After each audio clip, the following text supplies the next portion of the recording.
Everybody wants something. Middle finger in the air, no fist pump. And me, Sean Wiz, got the bitch jumping. Baiklah, assalamualaikum warahmatullahi wabarakatuh. Perkenalkan, nama saya Muhammad Rizky Alfarisi dengan NIM 10223008 dari Prodi Hukum Pidana Islam, Fakultas Syariah, Universitas Islam Sultan Taha Saifuddin Jambi.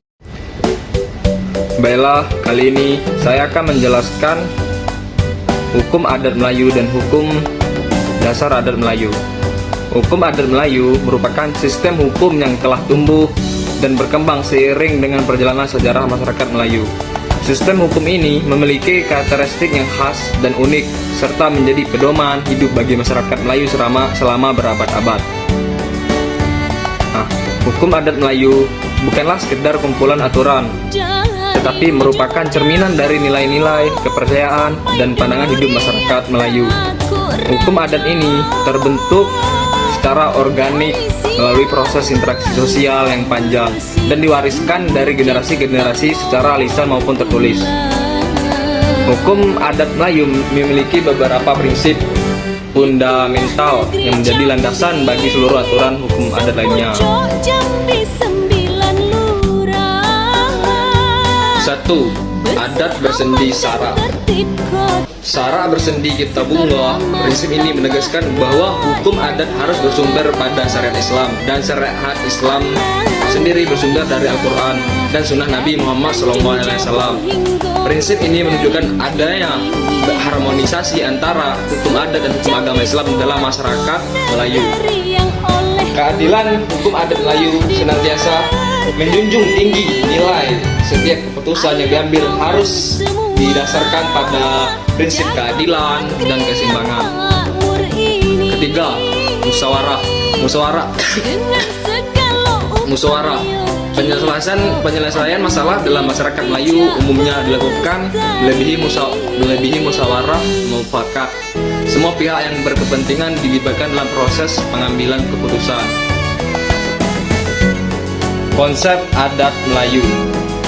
Menurut Soekarno, hukum adat adalah himpunan adat yang kebanyakan tidak dikitabkan, tidak dikodifisikan, dan bersifat paksaan, serta mempunyai sanksi sehingga memiliki akibat hukum. Hukum adat Melayu merupakan sistem hukum yang telah berkembang secara turun-temurun di masyarakat Melayu. Sistem ini didasarkan pada nilai-nilai, norma, dan tradisi yang dianut oleh masyarakat tersebut, dan diwariskan secara lisan melalui cerita rakyat, pepatah, dan kebiasaan sehari-hari.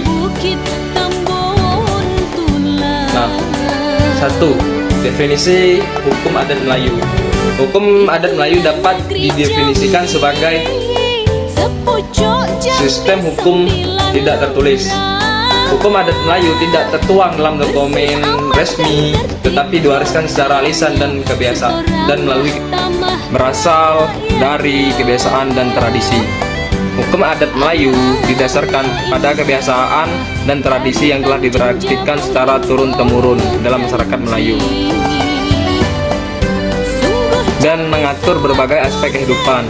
Hukum adat Melayu mengatur berbagai aspek kehidupan masyarakat seperti hukum keluarga, hukum tanah, hukum pidana, dan hukum perdata. Terus juga hukum adat Melayu bersifat dinamis. Hukum adat Melayu bersifat dinamis artinya dapat berubah seiring dengan perubahan zaman dan kebutuhan masyarakat. Nah, adapun konsep dasar hukum adat Melayu yang mendasari hukum adat Melayu. 1. Adat bersendi sara. Sara bersendi kitabullah. Prinsip ini menekankan bahwa hukum adat harus laras dengan ajaran Islam. Hal ini menunjukkan pengaruh kuat Islam dalam budaya dan hukum masyarakat Melayu. 2. Hukum adat bersifat komunal. Hukum adat Melayu menekankan pentingnya solidaritas, gotong royong dalam masyarakat. Hubungan antara anggota masyarakat diatur dengan tujuan untuk menjaga keharmonisan dan kesejahteraan bersama. Terus juga hukum adat bersifat dinamis. Hukum adat Melayu dapat berubah seiring dengan perubahan zaman dan kebutuhan masyarakat. Nah, Hal ini menunjukkan bahwa hukum adat Melayu bersifat fleksibel dan mampu beradaptasi dengan perubahan sosial. Hukum adat Melayu mengatur berbagai aspek kehidupan masyarakat termasuk hukum keluarga.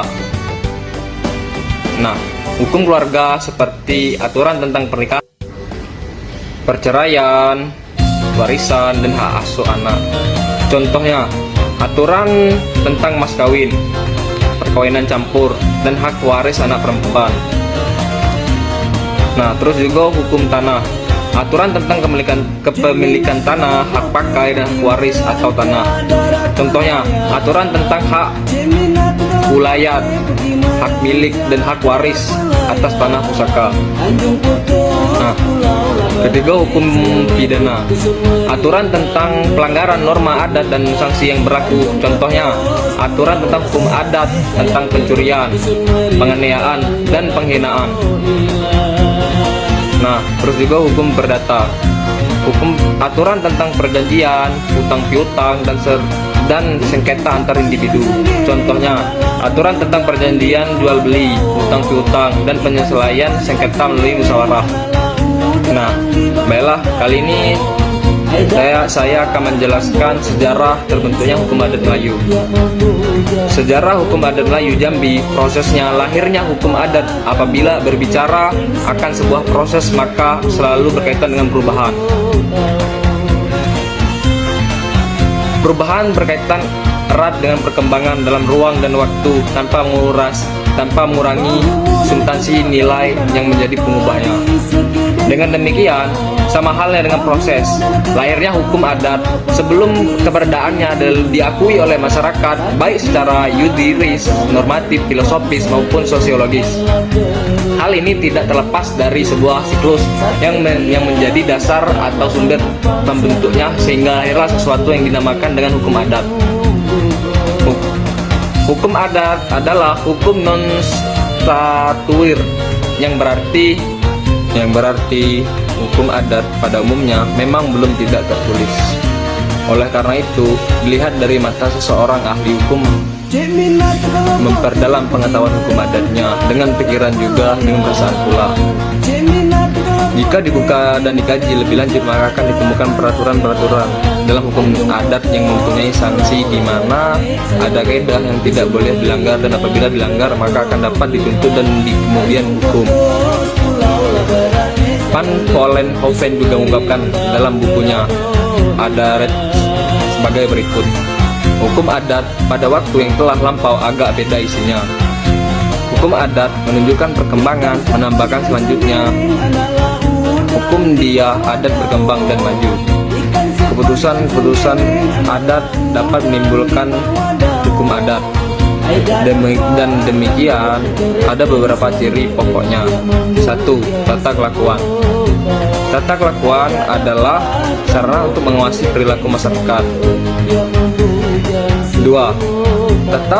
Tata kelakuan merupakan kaidah yang memerintahkan atau sebagai patokan yang membatasi aspek terjang warga masyarakat. 3. Tata kelakuan mengidentifikasi pribadi dengan kelompoknya. 4. Tata kelakuan merupakan salah satu sarana untuk mempertahankan solidaritas masyarakat. Ketua Lembaga Adat Kota Jambi, Datuk Azrai Al-Basri, mengemukakan bahwa sejarah hukum adat Melayu ini sudah berdiri jauh sebelum adanya Negara Kesatuan Republik Indonesia yang mengatur pemerintahan. Hukum ini disebut juga sebagai norma, yang pada zaman dulu digunakan sebagai pedoman dalam rumah tangga, berhalaman, bertepian, bertetangga, berkampung, bernegeri.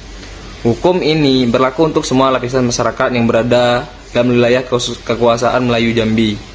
Dan yang melaksanakan hukum adat Melayu ini meliputi 3 bagian, yaitu masa animisme dan dinamisme, Hindu Buddha, dan masa Islam.